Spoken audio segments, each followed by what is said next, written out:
tänaseks teemaks on siis otse töölt kohe peole. Paar niisugust nippi meestele, kes on oma tööpäeva lõpetanud ja peavad kohe suunduma edasi peole, aga neil pole aega minna koju, et riideid vahetada.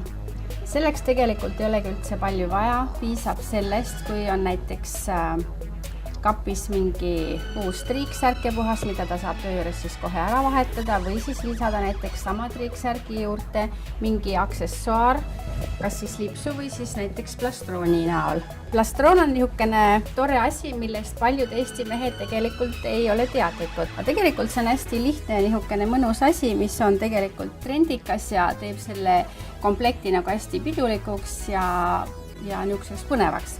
Et paneme selle plastroonidele kaela ja asi muutub kohe teiseks ja tööinimesest saab kohe peoinimene.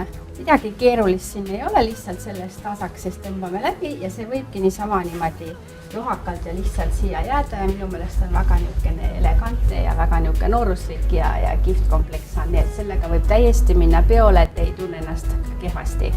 Veel, kuidas seda plastrooni võib nagu siduda või kanda, on täpselt samamoodi, panete lihtsalt siit sellest sõlmest läbi ja siis panete ta kaela nagu salli. Võib ka niimoodi seda kanda. Siin on niimoodi, kuidas fantaasia lubab, et võib seda katsetada igat moodi.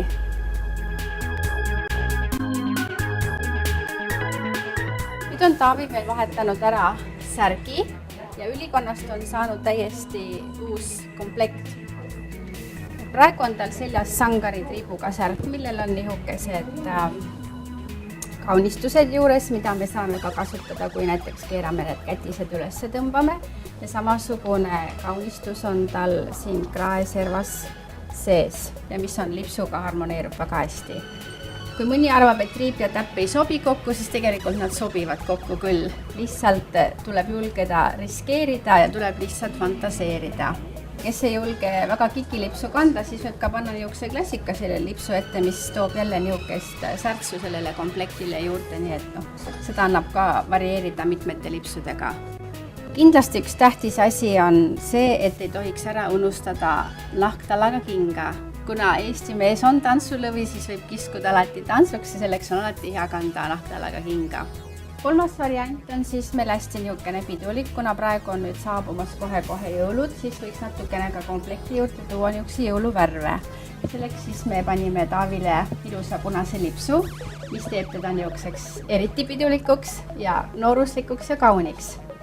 Selle komplekti juurde veel, kui me nüüd võtaksime näiteks pintsaku ära, siis võiks lisada veel siia juurde näiteks traksid, mis on ka hästi niisugused moekad ja trendikad praegu. Või siis samamoodi võime kombineerida kogu seda komplekti natuke ümber, panna siis kas siia täpiline kikilips või siis samamoodi juba tuntud plastroon, mis oli meil nagu esimese komplekti juures. Ja muidugi hästi huvitavaks teevad veel selle komplekti punased sokid, et kui need punane sokk nüüd paistab välja, siis kindlasti te ei jää märkamatuks mitte kellegile.